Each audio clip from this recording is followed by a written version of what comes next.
We're on cycle 1. For cycle 1, we're going to be reading pages 97 to 100. So the materials I need you to get out right now, I need you to open your book. It's attached with this assignment.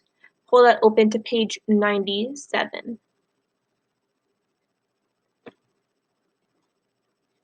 Now that you have your book open, if you don't, pull that out.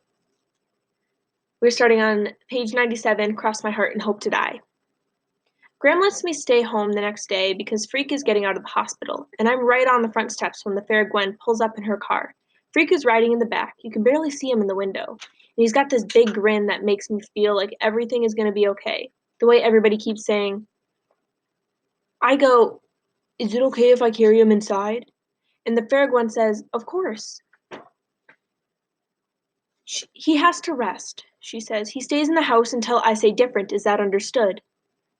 In his room, Freak is right away ordering me around. Bring me this, and go do that, and you'd never guess he'd been sick. A minor incident, he says, easily corrected by biogenic intervention. So we remember that one of our vocab words was intervention. So getting biogenic or bionic enhancements would keep things would keep things like this from happening. It's an intervention. Now we're on page 98. You mean that robot stuff? Freak goes, shh, the fair Gwen must not know of the plan. The very idea strikes fear into her heart. Well, it is pretty scary, I say, getting an operation to give you a whole new body. I'm not scared, Freak says. I'm looking forward to it. So when it does happen? So when does it happen? Freak gets this faraway look and he says, I'm not sure. Dr. Spivak, she's my doctor, she says maybe a year or two. I want to pause there because this past section is what we're going to be talking about for our question for this section. And it asks about Freak's evasiveness in this section. Evasiveness was one of our past vocab words. It talked about kind of avoiding something, escaping questions. That's what Freak is doing here. He's kind of avoiding the question, staying away from what he's not really answering the questions here. You can see that he talks about biogenic intervention, but he doesn't really say what that means. And then even when Max asks when it's going to happen, he doesn't really give a full answer. And if you remember earlier in the book, Max mentioned that Freak doesn't always give the whole truth right away. So knowing that Freak isn't really giving the whole truth right here, I want you to think about how that affects whether we can trust Max. Because Freak doesn't always tell the truth and because he's kind of avoiding answering things, can we still trust everything that Max is telling us? Does Max have all the information? I want you to consider that as we finish reading this chapter, or finish reading this section, starting with, but how? But how come you need a new body? I ask. How come you can't just stay like you are?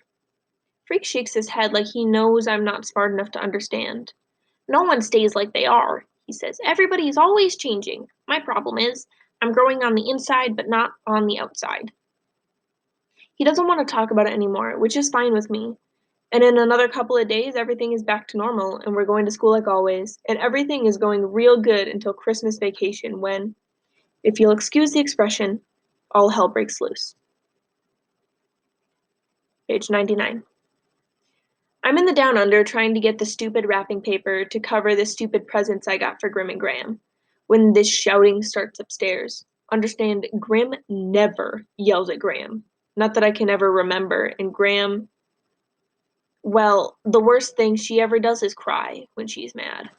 But somebody sure is yelling up there, and so I sneak up the stairs and I don't even have to put my ear to the door. That's how loud it is. Over my dead body, you will! That's Graham yelling, and her voice is big and full of tears.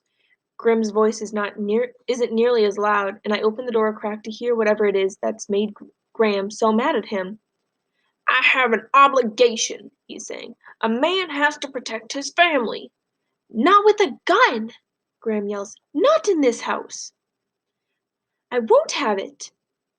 Oh, I can't stand it. How could they do this to us? How could they? He fooled them, Grim is saying. Just like he fooled Annie. Just like he fooled us once upon a time. Never again, though. That man tries to set foot in this house, I aim to shoot him. No guns, Graham says. You don't know about you don't know about guns.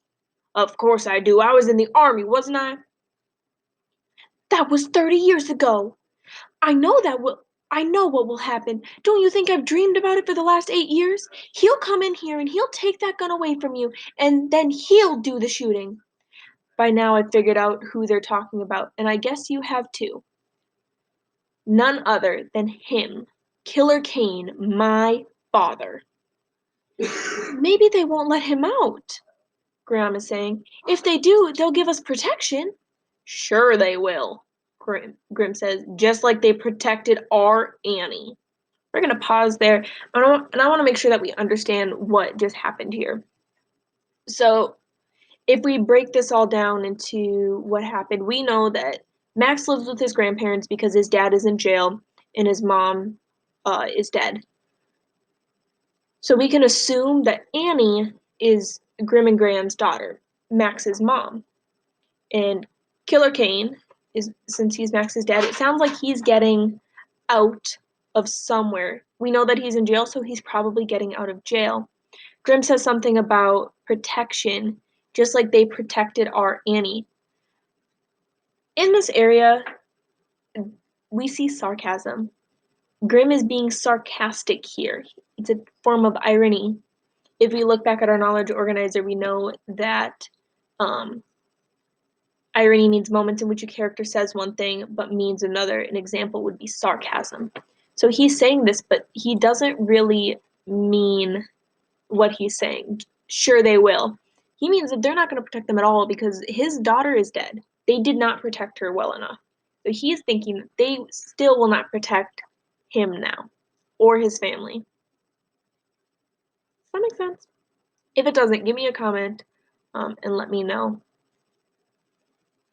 But yeah, basically we've learned that Max's dad is getting out of jail, and it sounds like something bad happened with Max's mom, and maybe the dad is the reason why she is no longer around. All right, let's go back to this question that I wanted you to consider: how we can trust Max, or his reliability, how much we can trust him, based on how Freak is being evasive. He's not giving all the answers. So how does that impact how we trust Max? And then explain your thinking to me. When you're ready, move on to cycle 2.